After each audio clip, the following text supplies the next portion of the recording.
కడప జిల్లా Jammalamadugu Campbell hospital meeting హాల్లో గురువారం సిపిఎం జమ్మలమడుగు మండల కమిటీ కార్యదర్శి దాస్, కమిటీ సభ్యులు విజయ్ ఆధ్వర్యంలో రెండవ రోజు శాస్త్రీయ రాజకీయ శిక్షణా తరగతులకు జిల్లా సిపిఎం కార్యదర్శి చంద్రశేఖర్ హాజరయ్యారు. అనంతరం ఆయన మాట్లాడుతూ 2014 రాష్ట్ర విభజన చట్టం దేశ అత్యున్నత పార్లమెంట్ రాష్ట్రపతి ఆమోదంతో చేయబడిన చట్టమని అన్నారు. కరువు పీడిత రాయలసీమ జిల్లాల్లో కావలసినంత మానవ వనరులు, యువశక్తి లభ్యమవుతుందని అన్నారు.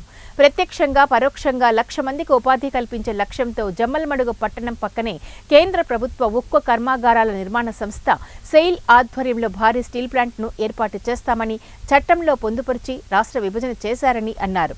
రాష్ట్రంలో తెలుగుదేశం పార్టీ కూటమి గ్రామ రెవెన్యూ సదస్సులు సెప్టెంబర్ 15 నుండి ఏర్పాటు చేస్తున్నట్లు అధికారిక ప్రకటన వెల్లడి చేశారని అన్నారు.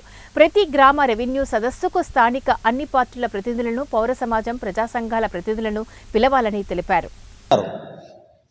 ఈరోజు ఇది ఎట్లా ఫీజిబిలిటీ అని చెప్పడానికి శాస్త్రబద్ధమైనటువంటి ఆధారాలు మన దగ్గర ఉన్నాయి. ఒకటేమిటంటే జమ్మలమడుగు 185 కిలోమీటర్ల దూరంలో బళ్ళారిలో 2,427 మిలియన్ టన్నుల ఫస్ట్ క్వాలిటీ ఐరన్ ఓర్స్ ఉన్నాయని చెప్పి ఈరోజు కేంద్ర ఉక్కు శాఖనే నిర్ణయించింది. రెండోది, కృష్ణా నీరు గండికోటకు, మైలవరంకు రావడం ద్వారా నీరు పుష్కలంగా ఈ పరిశ్రమకు అందే అవకాశం ఉంది. మూడోది, రాయలసీమ విద్యుత్ థర్మల్ కేంద్రం, భారీ కేంద్రం ఇక్కడ ఉంది, కావాల్సినంత విద్యుత్తు సౌకర్యం ఉంది.